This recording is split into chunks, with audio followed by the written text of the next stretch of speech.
Hello everyone, welcome to another part of a guide to reality of villainess extra. तो इस part की start होती है।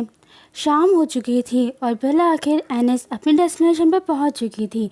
वो आर्मी कैंप पहुंच चुकी थी। सामने की जानिब एक पैलेस नज़र आता है जिसमें एनिस रहने वाली थी। वो अपने कैरेज से उतरकर उस तरफ जाने लगती है। इर्द गिर्द के जितने भी लोग थे वो उसको वहाँ से जाता हुआ देखकर बहुत ज़्यादा हैरान हुए जा रहे थे। बहुत सारे तो उसे डरे ही जा रहे थे। एनिस उनको देखकर अपने मन में कहती है, इनको तो देखकर ये लगता है जैसे कि मैं अभी के अभी इनको खा जाऊंगी।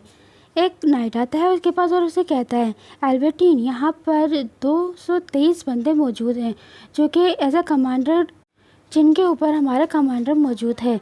वो इस वक्त आपके लिए आ रहा है मिलने के लिए। एनिस की तरह काफ़ी और सारे बंदे भी मौजूद थे। एनिस काफ़ी ज़्यादा हैरान हो जाती है क्योंकि कमांडर पर्सनली तौर पर उन सबसे मिलने के लिए आ रहा था। वो नाइट्स के पीछे से उन सबको देखने लगती है कि आखिर है तो है कौन। उस पर्सन के गोल्डन कलर के हेयर थे और वो आते हुए उन सबको बहुत बहुत शुक्रिया अदा कर रहा होता है। वो और कोई नहीं, वर्ल्ड एल्पीडिया था, जिसे वो देखकर बहुत ज़्यादा हैरान हो जाती है। एल्पीडिया भी उसको देखकर बहुत ज़्यादा हैरान हुआ था। उसने बिल्कुल भी तसव्वुर नहीं किया था कि इस जगह पर वो मौजूद होगी। वो एल्बर्टीन कहते हुए अपने हाथ फैलाते हुए उस तरफ आ रहा होता है। वो इस घर से आया था कि इस वक्त यहाँ पर एनिस का फादर यहाँ पर आया है उसकी मदद करने के लिए अपने सिपाहियों के साथ। लेकिन एनिस को बहुत ज़्यादा हैरानगी से वो देख रहा होता है कि आखिर ये यहाँ पर क्या कर रही है। माहौल काफ़ी ज़्यादा ऑकवर्ड हो जाता है। एनिस भी काफ़ी ज़्यादा कंफ्यूज होती है और वो हल्के हल्के हंसना शुरू कर देती है। वो देखकर अपने मन में कहती है, तो बट एल्पीडिया इस जगह का कमांडर है क्या? क्या आखिर ये कैसे हो सकता है? ये इस जगह का कैसे हो सकता है? लेकिन अगले ही लम्हे उसको थोड़ी सी स्टोरी याद आ जाती है क्योंकि वो ज़्यादातर एल्पीडिया के जनरेशन जितने भी डिसेंडेंट थे वो सारे के सारे डॉक्टर थे और उनका मेन जो गोल था, मेन मिशन ये था कि वो मिलिट्री में एज अ डॉक्टर के तौर पर उन्हें सर्व किया करेंगे। और यही वजह थी कि एल्पीडिया बर्ड यहाँ पर मौजूद था और ये काफ़ी ज़्यादा हैरानगी भरी बात थी। लेकिन रीज़न ये नहीं था कि एल्पीडिया यहाँ पर मौजूद है। असली रीज़न शॉक करने वाला ये था कि वो इस जगह पर लॉयर से बचने के लिए आई थी अपने फादर के फोर्स करने की वजह से। उसके फादर ने उसे फोर्स किया था कि वो मिलिट्री ज्वाइन करे ताकि वो अवॉइड कर सके लॉयड को। लेकिन जिस बंदे को वो अवॉइड करना चाहती थी अगले ही लम्हे उसे एक ऐसा बंदा मिलता है जो कि उसको टुकड़े टुकड़े करना चाहता है, वो भी छोटे छोटे पीसेस में।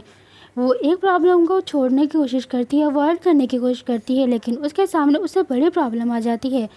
इसके बाद सीन शिफ्ट होता है और हमें एल्पीडिया और एनिस एक जगह पर बैठे दिखाई देते हैं जो कि चाय सर्व कर रहे थे, एक दूसरे को चाय पी रहे थे। एनिस उसकी वजह से काफ़ी ज़्यादा घबराई हुई थी और वो पेल दिख रही थी। एल्पीडियो से पूछता भी है कि आखिर तुम ऐसे क्यों लग रही हो, जिस पर वो बात को टालने लगती है। ऑफकोर्स सीधी सी बात है कि वो एल्पीडिया की वजह से काफ़ी ज़्यादा कंफ्यूज थी। माहौल काफ़ी ज़्यादा ऑकवर्ड हो गया था। एल्पीडिया वहाँ से उठता है और अपने ड्रॉज में से एक किस्म की मेडिसिन निकालता है और वो उसे देते हुए कहता है कि ये स्ट्रेस रिलीव करने के कुछ मेडिसिन हैं, तो तुम इसे लोगी और तुम इसकी वजह से काफ़ी अच्छे से सो पाओगी और तुम्हारा स्ट्रेस आहिस्ता आहिस्ता ख़त्म होता चला जाएगा। एनिस काफ़ी हेजिटेट होते हुए उसको ले लेती है। उसे इतना ज़्यादा हेजिटेट होते हुए एल्पीडिया कहता है कि इसमें बिल्कुल भी स्ट्रेंज बात नहीं है और वो ये एक्सक्यूज़ करता हुआ कि ये सब कुछ उसके फादर ने कहा है कि उसकी बेटी का अच्छी तरह से ख्याल किया जाए, वो सिर्फ ये इस वजह से कर रहा है और मेरा ये फ़र्ज़ बनता है कि मैं तुम्हारी सारी ख्वाहिशें पूरी कर सकूं और तुम्हारा अच्छे से ख्याल कर सकूं। वैसे मैं इस किस्म का पर्सन हूँ तो नहीं कि किसी की रिक्वेस्ट को बहुत जल्दी से इग्नोर कर लूँ, लेकिन अगर तुम्हें इस तरह की कोई भी प्रॉब्लम आती है तो तुम उसके बारे में मुझसे बता सकती हो। वो उसको इस तरह देखकर काफ़ी ज़्यादा ऑकवर्ड फील कर रही थी और वो उसमें से एक टेबलेट निकाल कर खाना शुरू कर देती है और मन में कहती है ये इस वक्त ख़त्म हो जाना चाहिए ये सारी की सारी चीज़ें। एल्पीडिया कहता है कि तुम यहाँ पर इस वजह से आई हो ना कि तुम्हारे और ड्यूक बेलेक्सो के बीच में जो र्यूमर्स चल रहा है वो ख़त्म हो सके। वो काफ़ी ज़्यादा हैरान होती है और वहीं पर फ्रीज हो जाती है बिल्कुल, और वो थोड़ा सा घबराते हुए उसकी तरफ देखती है। एल्पीडिया काफ़ी ज़्यादा गौर से उसको देखे ही जा रहा था। फिर एनिस कहती है, वैसे मेरे पास इस तरह की कोई भी वजह नहीं है कि मैं इस जगह पर तुमसे कोई भी चीज़ छुपा सकूं और तुम्हारे सामने कोई भी चीज़ मौजूद ऐसे नहीं है जो कि छुपी हुई हो। एल्पीडिया कहता है कि मैंने उस दिन पार्टी में 2 बंदों को एक दूसरे के साथ नाचते हुए देखा था और हालांकि मैंने यहाँ तक के भी सुन रखा है कि वो बंदे आपस में सीक्रेट तौर पर रिलेशनशिप में मौजूद हैं। वैसे मैं कहना तो नहीं चाहता, लेकिन माजरत से क्या तुम्हारी और उसकी क्या रिलेशनशिप है? वो बहुत ही ज़्यादा गुस्से में और चिढ़ते हुए अंदाज में कहती है, तुम जानते हो कि ये कहना बहुत ही ज़्यादा रूड है, तुम ऐसा नहीं पूछ सकते मुझसे। और वो ये सोचती है, वो काफ़ी ज़्यादा हैरान होती है और अपने मन में यही कह रही होती है, मेरे ख्याल से क्या किसी के साथ मिलना मुलाकात करना क्या किसी रिलेशनशिप को जाहिर करता है? ये इस तरह की चीज़ें हैं जो कि एल्पीडिया डिसेंडेंट के लोग जानते हैं। ओह, ये बहुत ही ज़्यादा अजीब सी बात है। फिर अनिस अपनी नीज़ को पकड़ते हुए एकदम से खड़ी होते हुए कहती है कि सच में ये काफ़ी ज़्यादा अनएक्सपेक्टेड बात है। वैसे मैं इस बारे में फिक्रमंद थी और इस बारे में जानती भी थी कि तुम ज़्यादातर रूमर्स वगैरह पर कान वगैरह नहीं धरते, तुम इन बातों पर बिल्कुल भी ख्याल नहीं करते। वो कहता है, मुझे इस बात की बिल्कुल भी परवाह नहीं है कि वो आखिर क्या कहते हैं। एनिस उसके बात पर काफ़ी ज़्यादा हैरान हो जाती है और अपने मन में कहती है, तो इसका मतलब ये है कि क्या तुम मेरी परवाह करते हो? ये इम्पॉसिबल हो सकता है क्योंकि वो पर्सन जो कि किसी चीज़ में किसी पर्सन में इंटरेस्टेड हो, वो प्रॉब्लम टॉप पर शायद इस वजह से हो सकता है। मर्क्यूरस ऑफ एल्पीडा एंड ड्यूक पेलेक्सो, ये दो बड़ी मेजर फैमिलीज़ हैं जिन जो कि दोनों के दोनों सेकंड प्रिंस को सपोर्ट करती हैं। तो ये बात सारी तौर पर ज़ाहिर हो चुकी है कि तुम हर वक्त अपने इर्द गिर्द के एटमॉस्फेयर को मेंटेन करने की कोशिश करते हो ताकि ड्यूक कैल्सरीन जो कि फर्स्ट प्रिंस को सपोर्ट करता है, ताकि उसे हमारे मुतालिक जितनी भी चीज़ें हमें रंजिशें वगैरह चल रही हैं उसे बिल्कुल भी ना पता चल सके। और हालांकि वो एनिस जो कि क्लोरिया के एक लॉयल सर्वेंट सबके सामने जाने जाती है, तुम उसकी तरफ तो बिल्कुल भी कायम नहीं हो सकते।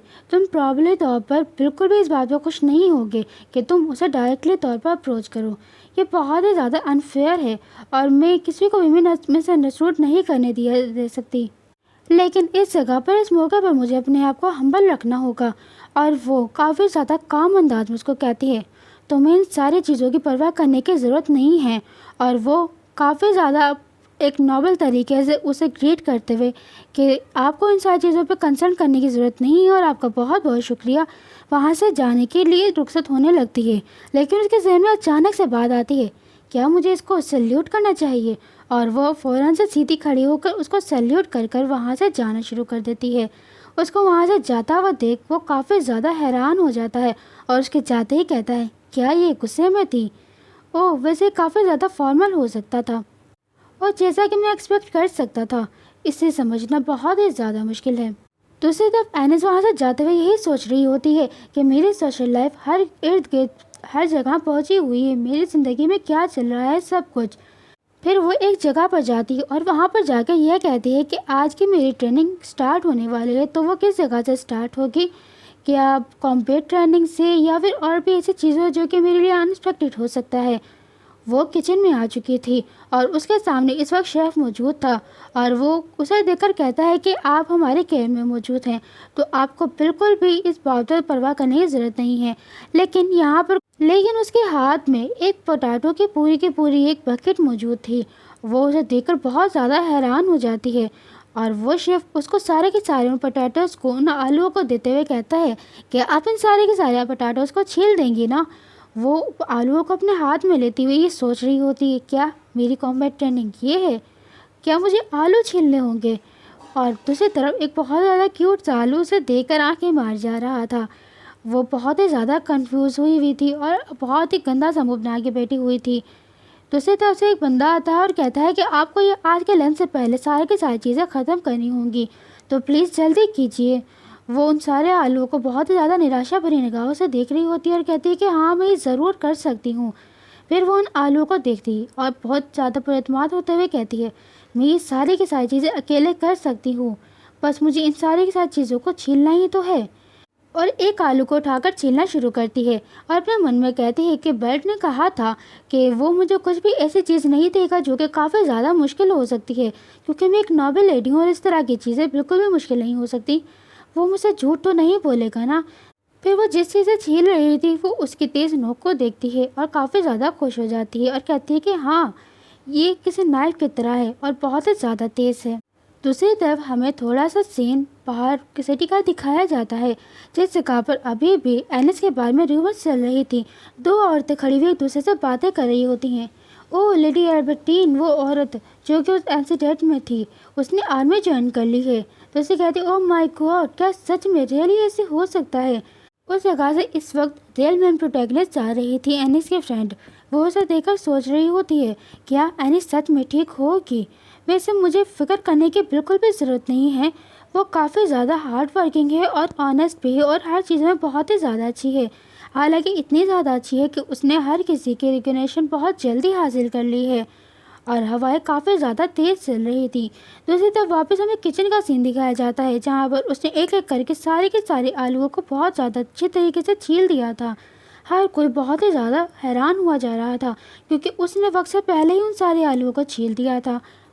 फिर वो उन आलूओं को देखते हुए ही कहते हैं, लकीली ये सारे के सारे वो आलू हम नहीं थे। और दूसरी तरफ हमें एनिस दिखाई जाती है, जो कि बहुत ही ज़्यादा खुश थी और कहती है कि ये सारे के सारे बेस्ट क्वालिटी के आलू हैं और आज के दिन मैंने सारे के सारे आलू को बहुत ही ज़्यादा जल्दी से छील दिया है। दूसरी तरफ सिस्टम अपेयर होता है, जो कि उसको एक टास्क मिला हुआ था कि वो था बुक ऑफ स्वॉर्डमैनशिप, जिसमें उसे हर किस्म के टाइप्स की स्वॉर्ड की स्किल्स को सीखना पड़ेगा। जिसमें उसके हाथ में जो औजार था वो भी एक तरह का नाइफ या कोई किसी किस्म की स्वॉर्ड ही कहलाई जा सकती है, वो भी उसमें शामिल हो रही थी।